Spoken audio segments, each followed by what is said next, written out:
everyone, welcome back to Gamesplay. Technically, today we're back in XCOM2, War of the Chosen. Last we left off, we had just finished our first mission, Operation Gatecrasher. We stumbled a bit, but came out of it in great shape. We got acquainted with the Sky Ranger, began building the Guerrilla Tactics School, and started researching alien biotech before being presented with our next mission. Operation Starfall is our first guerrilla op. These ops are rolled randomly, and although Protect the Device isn't the worst role, it will be a little challenging, so you probably want to bring along any squaddies you have rather than rookies. Setting course for Sector 8, Mexico.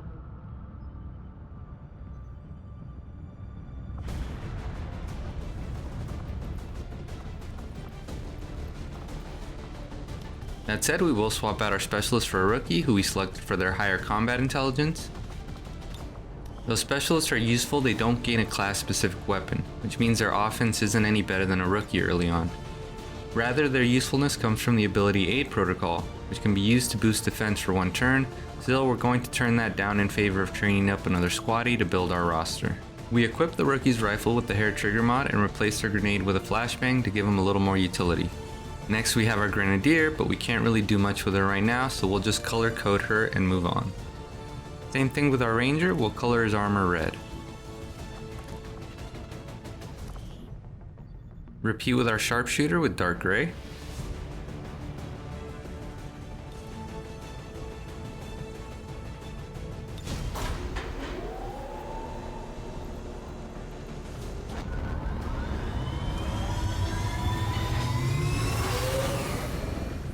In position to drop.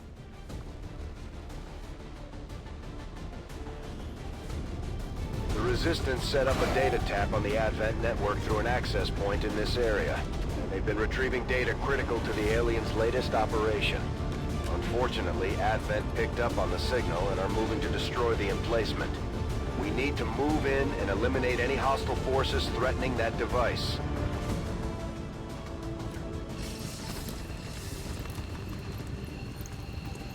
Hostile forces are already moving to destroy the data tap installed nearby.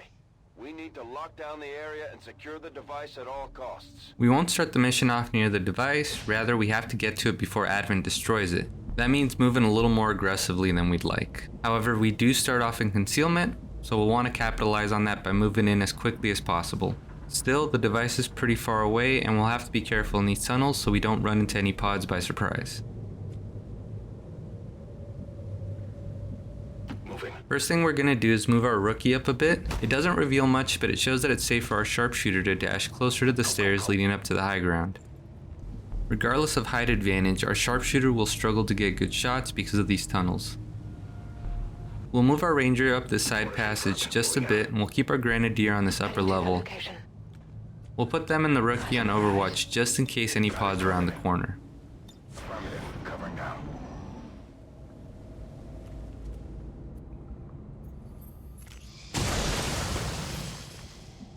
We're still being a little too cautious here, and without getting the device in line of sight, it's impossible to know how many hit points it has left.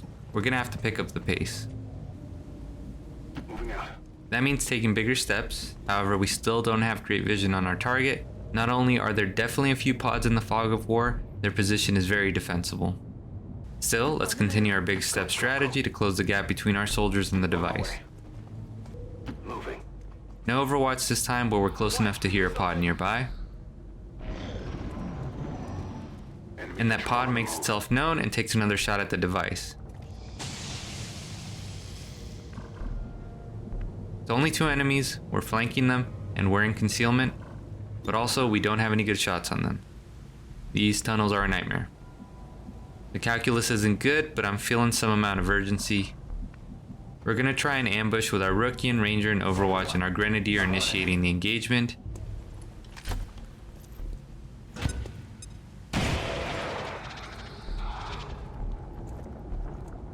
Cover's blown.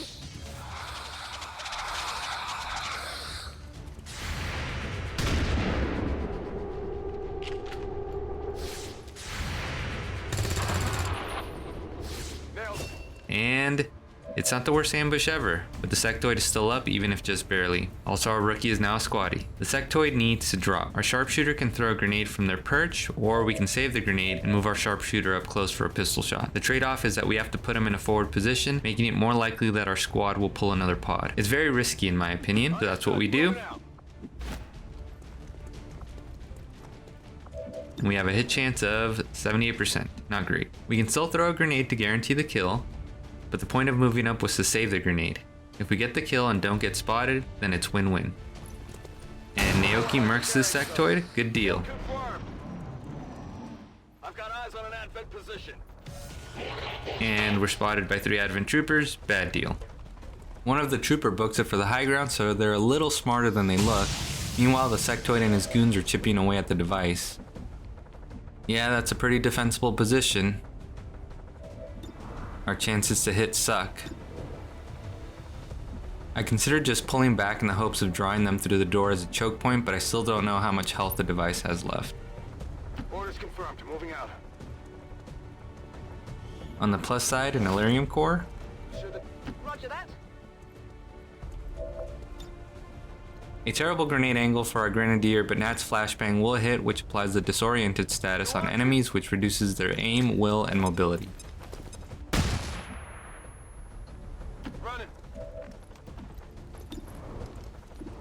We opt against the coin flip for a 20% chance to kill this trooper with a grenade, which was a choice. Catch.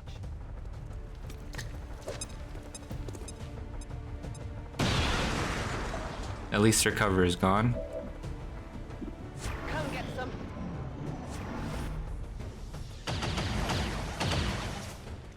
That all you got?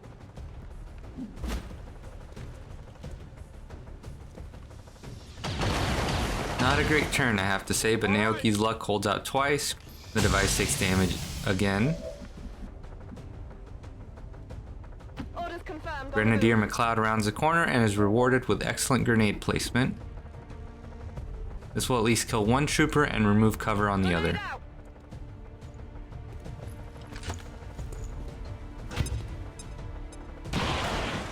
Which is exactly what we get.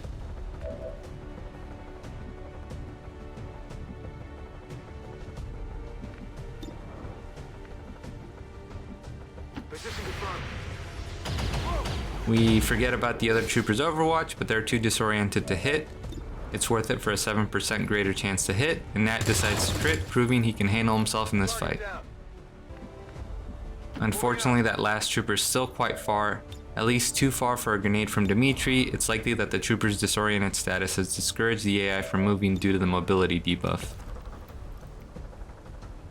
We coin flip with a shot from Naoki, but he's still busy thinking about how lucky he is. We coin flip with a shot from Dimitri, but he's still busy thinking about how lucky Naoki is. Left alone, the remaining trooper decides to bail, which is not terrible for us. I move Dimitri up for some reason, pulling the next pod and their hanger on, which is terrible for us.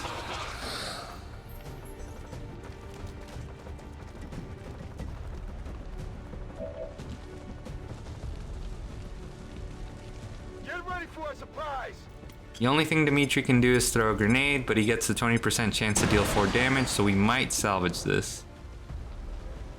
The sectoid is just kind of standing there, so we get Naoki on him. Naoki doesn't crit, but he does deal max damage with his sniper rifle. We still have moves to make, and none of them look particularly appetizing. The sectoid is still wide open, but it's not a guaranteed kill. Move into position. We move Nat to different cover and have him coin flip, but no deal. Target's still up. This leaves McLeod, who isn't close enough for much, so we move her up and put her on Overwatch. Missed the target. She decides hitting is for chumps, but the sectoid does what we hoped and raises a zombie.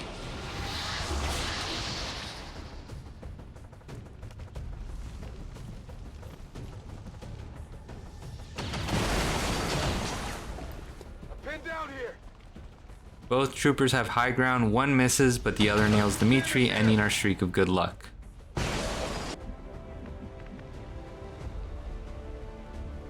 Moving on target location. I move aggressively with McLeod. Her cannon will deal at least 4 damage if she hits, which will kill the trooper out of cover. Still a very risky move with no easy way to respond to the last trooper. Got him. However, another coin flip with Naoki and we're back in business with only the sectoid remaining. Enemies down.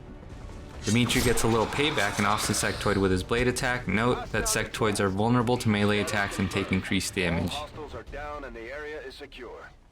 The injury wasn't ideal, but it was an excellent showing for our team early on. We take a little pick and move on.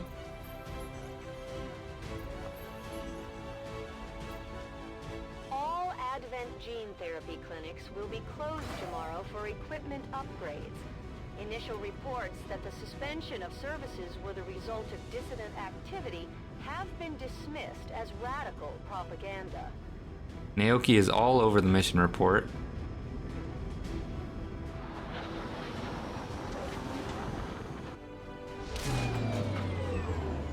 If every mission goes this smoothly. Not really all that smooth. With Dimitri gravely wounded, our only ranger will be out of commission for 15 days. Let's check our promotions. Naoki ranks up to corporal, so we get to select a new ability, but this isn't really a choice at all. I'm not sure if there's some niche gunslinger build that makes return fire usable, but despite what it might seem like, we don't actually want Naoki having to take fire to activate this ability. Long Watch it is, which builds on squad side, allowing Naoki to attempt overwatch shots even if he can't see the enemy, but so long as one of his squad members can. And with Nat's promotion, we see that XCOM was just joshing us. Dimitri will be out for 15 days, but we won't be without a ranger. I was planning on having Dimitri and McLeod bond, but with Dimitri out for as long as he is, we'll save it just in case there's another useful bond. Let's check out our loot. Illyrium cores will be useful later, but we don't get anything that's going to immediately buff our team.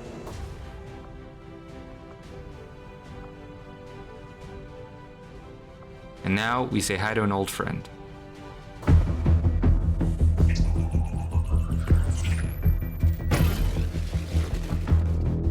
Hello, Commander. The council you once knew is no more. Its membership have all sworn loyalty to the Advent administration, with one exception. It is good to see you again. In the days since your capture, I have done all I can to aid the resistance from the inside. It was these resistance operatives that provided the intel leading to your recent extraction. As of now, resistance forces are currently somewhat disorganized. If we are to defeat Advent and their alien masters, you must change this before it is too late. What you are seeing are classified reports of missing civilians from across the world. Their numbers are growing. We suspect they have been taken to a nearby Advent black site, though its exact location remains unknown. Time is short, Commander. We need you to take charge of resistance operations throughout the world. Establish contact with the local cells and bring them into the fold. Find this black site and shut it down. Save our world. The clock is ticking. Good luck, Commander. For those of you familiar with XCOM, that mysterious man is the spokesman. He'll evaluate our performance every month and provide us with supplies. We have our next objectives. We must research the ability to establish contact with the resistance cells across the globe, then make first contact. We also have to make contact with the region that the black site is in so we can investigate it to uncover what Advent is planning. It looks like we've got our work cut out for us, Commander. Another impressive effort, Commander. My expectations were high, and yet you have exceeded them. Commander, having these two soldiers continue to work together has paid off. They know each other well enough at this point that we can have them train as a pair for additional tactical capabilities. Now that we have more staff on the engineering team, we can start clearing out space for new facilities, Commander. We should keep looking for more recruits, though. We'll need them to staff the facilities once they're built. We're again reminded that we can bond McLeod and Dimitri, but we'll pass for now. Also, Rebecca Hall is our new engineer. We can either have her increase the rate of construction on the Guerrilla Tactics School or start excavating another tile. Commander, so far I haven't seen anything critical among the alien components left over in this area. If we clean this stuff out, we could probably use this space for a new facility. Putting her on the Guerrilla Tactics School will have the time it takes to build, saving us 11 days. If we instead have her excavate for 10 days and then have her switch back to the school, we'll still save 5 days and have a new tile ready for construction. We'll go with that option. Excavation is underway, Commander, but it's going to take some time to get all that stuff cleared out.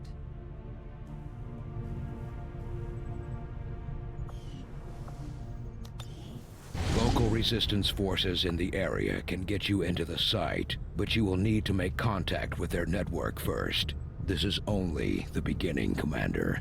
Your leadership will be a beacon to our people across the globe. Checking the bridge, we get some info on the Black Site mission, but we won't be able to start it until we make contact with the region that it's in. Commander, you're not gonna believe this. We just picked up a signal from an emergency locator beacon. It's definitely one of ours, from the original invasion. I know it sounds crazy, but if there's any chance some of our people could still be out there, I think we owe it to them to find out. We're also notified about a point of interest that's part of the DLC packs. Definitely worth looking at, but first, let's check our research. Hello, Commander. Work is well underway, but it will be some time yet before my research is complete. Commander, we've already dedicated... Although we're currently researching alien biotech, the sooner we can build resistance comms, the better. They'll expand our income and are critical to defeating Advent. You would consider redirecting our efforts, Commander. We'll get to work on the new project right away. Back on the bridge, we see that our 2 scanning options are rookie recruitment and the secret DLC cargo. I think we know which one we're going with. Avenger plotting new course.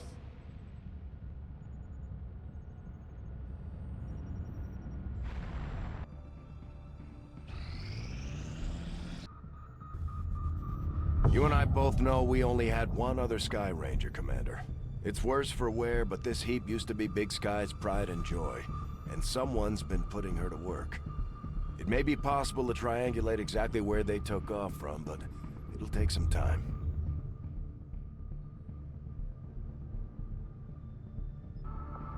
Commander, these weapons are unlike any design I have previously encountered before. I could attempt further analysis, but the likelihood of us reverse engineering them appears low regardless.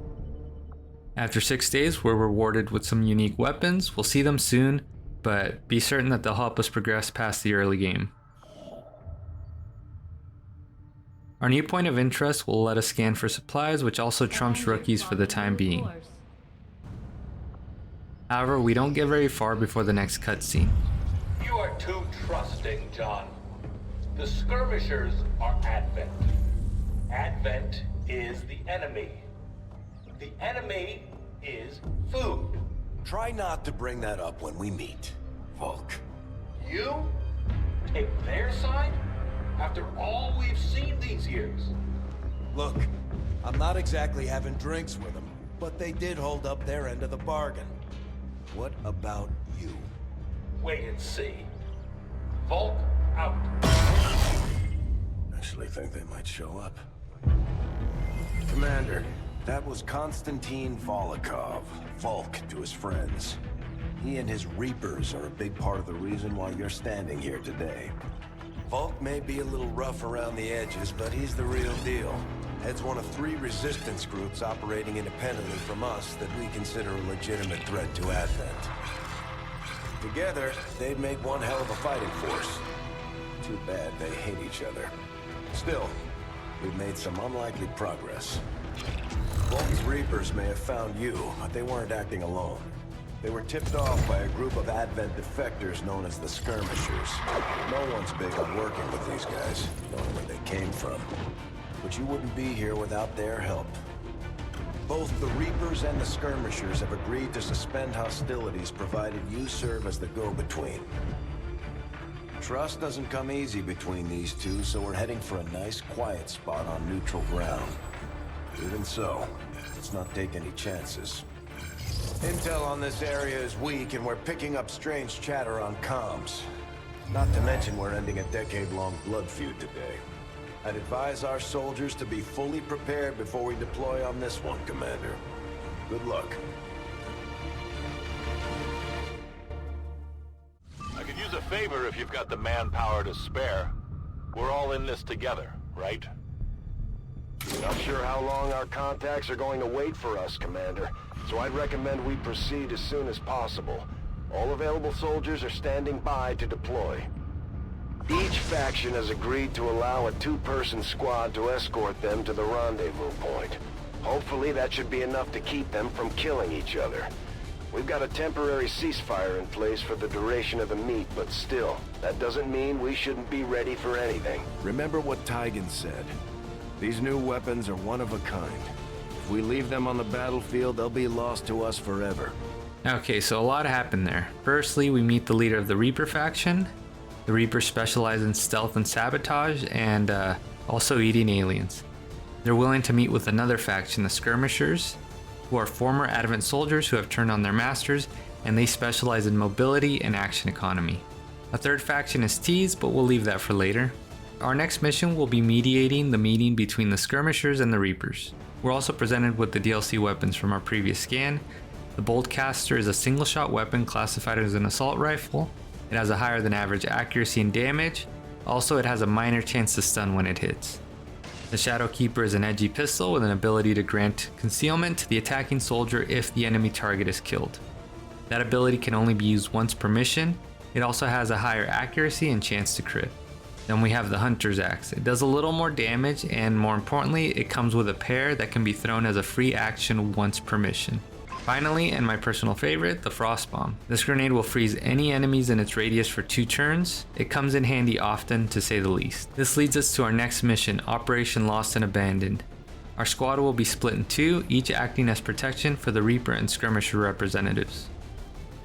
However, that will have to wait until next episode. If you enjoyed the video, please give me a thumbs up and subscribe if you haven't already. Don't forget to hit the bell so you're notified when new episodes drop. The next XCOM episode will be 2 weeks from today, and the next Satisfactory episode will be out this Monday. And with that, I'll see you guys next time.